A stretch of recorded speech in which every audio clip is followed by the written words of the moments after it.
Coming up on Network Africa.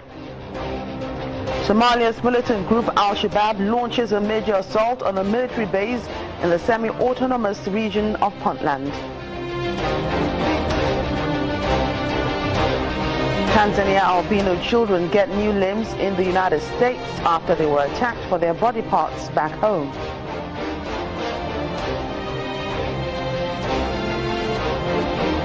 And a South African karate trainer gives township kids a fighting chance.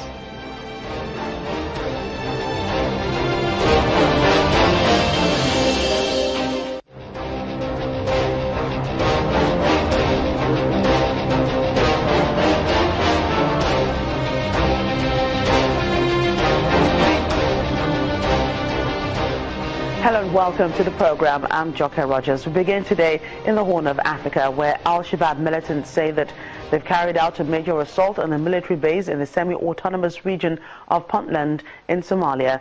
The group says its fighters killed 61 government troops and seized 16 vehicles in the dawn raid.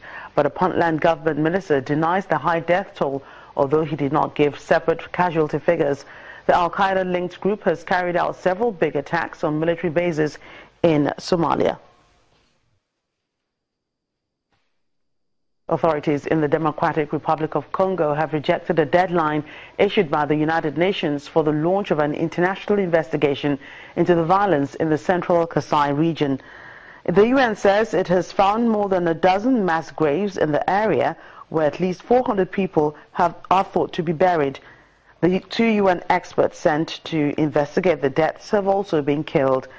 Earlier this week, the UN's human rights chief, Zaid Ra'ad al-Hussein, gave the DR Congo authorities until today to show seriousness in probing the violence or accept an international investigation. But the DRC's human rights minister, Marie Mushebekwa, says, quote, "One does not give ultimatums to a sovereign state." Meanwhile, Congolese voters have begun enrolling for a presidential election meant to happen by the year end to choose a replacement for Joseph Kabila and end 2 decades of the Kabila family rule. But the president's successful embrace of many of his opponents and the helplessness of the remaining political opposition means the elections remain a distant prospect. This comes as militia violence and popular discontent builds amid challenges to Kabila's legitimacy and soaring inflation. Voters in the Democratic Republic of Congo are flocking to various sites across the country to register for the next presidential elections that will replace long-serving President Joseph Kabila. Despite deep skepticism that the presidential poll will take place on time, many say they want to make sure they are able to help end 2 decades of Kabila family rule atop Africa's top copper producer.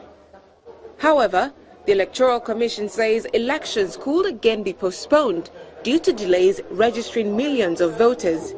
Some voters do not agree. The registration went well, and things are going well for the elections to take place on time so that we can have a new government. As recently as December, when Kabila refused to step down at the end of his constitutional mandate, many Congolese hoped popular protest could quickly force him from power. But Kabila has weathered all challenges so far, maintaining a firm grip over the security forces that brutally suppressed anti-government protests last year and co-opting key opponents with posts in a new government. Analysts say the current stalemate carries other consequences, namely prolonged socio-economic and security crises that are already deterring investment, feeding popular anger and risking a return to the country's darkest chapters. Kabila insists that he has no desire to stay on indefinitely, but his hold on power has drawn comparisons to former President Mobutu Sese Seko's final years in the 1990s. Mobutu was forced to leave power because of a rebellion that was supported by neighboring countries. President Kabila has the support of leaders in the region and the support of the international community. Analysts say the support Kabila once enjoyed in the region is being tested.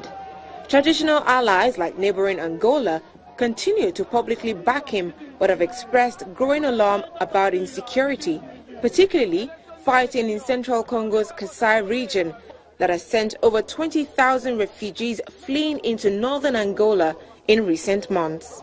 We have